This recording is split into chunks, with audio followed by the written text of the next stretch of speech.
Hello and welcome back to Talon 101. This time we're going to talk about left flamingo stance and right flamingo stance and not pressing a button in either of these stances. Now that does sound like a big risk because we're typically told to press a button here to get out of left flamingo and right flamingo so that you're in a stance where you can block, like in left foot forward and right foot forward.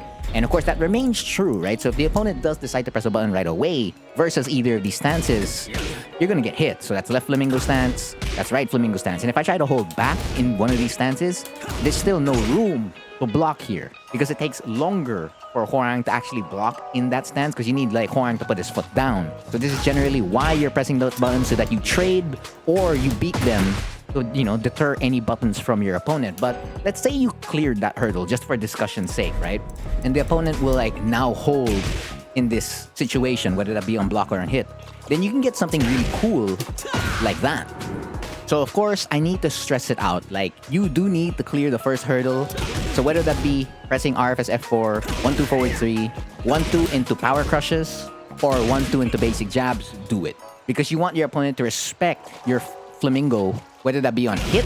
I mean, they should on hit, but like, they may or may not do that, right? So maybe if they're not afraid of RFF DF+4. But even most especially on block, because on block, you're only +3. And it's like, this is the land of the challenges, or land of like, whatever they want to do.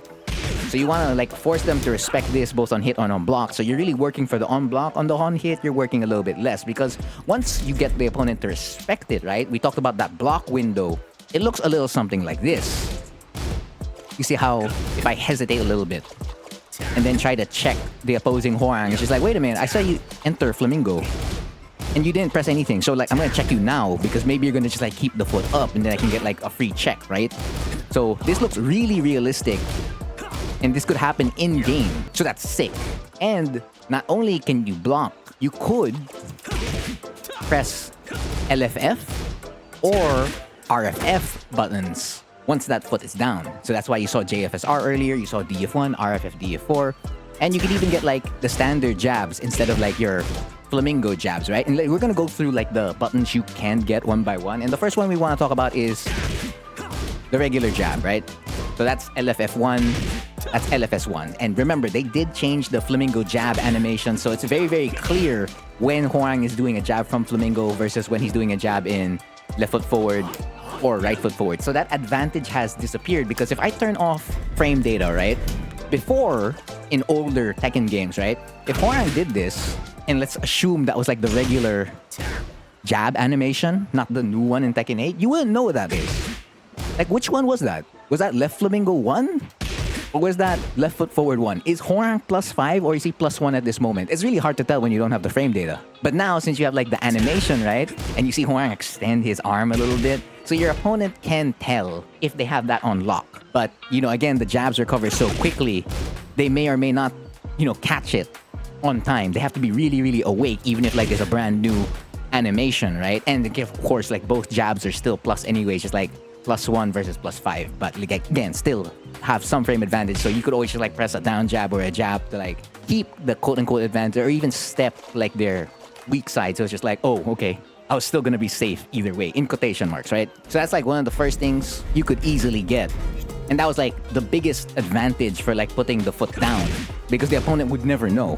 But now you could still use it for that same reason. It's just that if the opponent's awake and they know which jab you're throwing out, then I guess it's not going to work out as well. The one that's really good though, whether that be left flamingo stance or right flamingo stance, is that you do DF1. Because right, your mids, they all come out at 16, whatever they may be.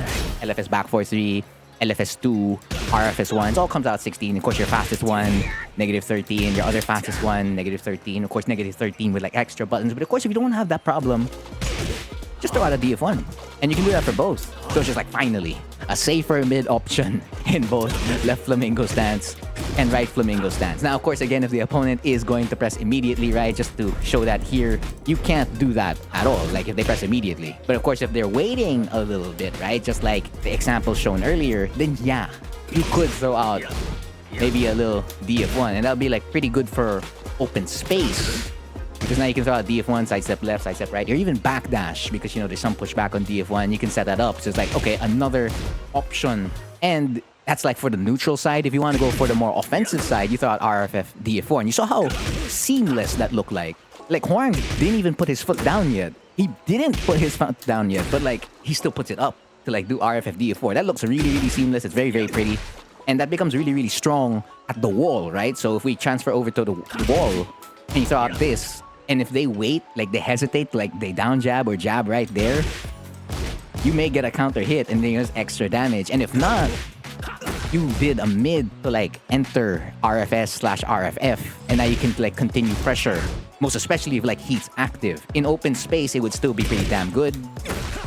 Just a little bit lesser compared to like if you're at the wall. And of course, right, if your opponent is like always just hanging around and like potentially ducking, you're not the safest, you know, mid launcher in the game if they, you know, if they duck. So instead of you going for like something like Flying Eagle, Air Blade, or even switch Plasma Blade, you can just go like, yeah, I'm just gonna go for JFSR right away. Now, I've been showing a lot of this in, you know, through jab strings 1, 2, 3 and 1, 2, 4, but your timing of when Hwoarang's foot goes down differs depending on how much frame advantage he has. So this is up 4. I'm trying to get RFF DF+4. As you can see, the timing's a little bit different because I keep using the timing for 1, 2, 4. It's still +3, but the timing of when he puts his foot down is a little bit different. You do for like F4, takes way longer because he's like +8. So it's the same thing if you do it off LFS 3-4, he's still +8. So it's gonna take a while to like actually put that foot down. Even for like +5, so you can get the jab, or even +4, so that you can do a DF1. So the timing is something you're gonna have to keep track of when you're doing it off other Flamingo moves. But if it's off the 1, 2, 3 and the 1, 2, 4, very, very basic, and it's probably the one you'd want in your bag. But if you can add it across all the other stances or all the other options that put Hwoarang and Flamingo, then that's pretty good. So the main thing this really does is to increase the amount of pressure you can do with LFF and RFF buttons. So you're not only limited to your left Flamingo or right Flamingo buttons now. Let's say you go to right Flamingo, right? Your opponent typically respects RFS DF+4 and like they're waiting on RFS F4. You're like, I can go low, but you don't want to go big low with like RFS down 4, and you typically just return back to neutral if you do RFS down 3, and if it's not counter hit, and like recognizing whether that was counter hit for like the +2. So it's just like, oh, okay, I can make it simpler for myself and like down 3, 4.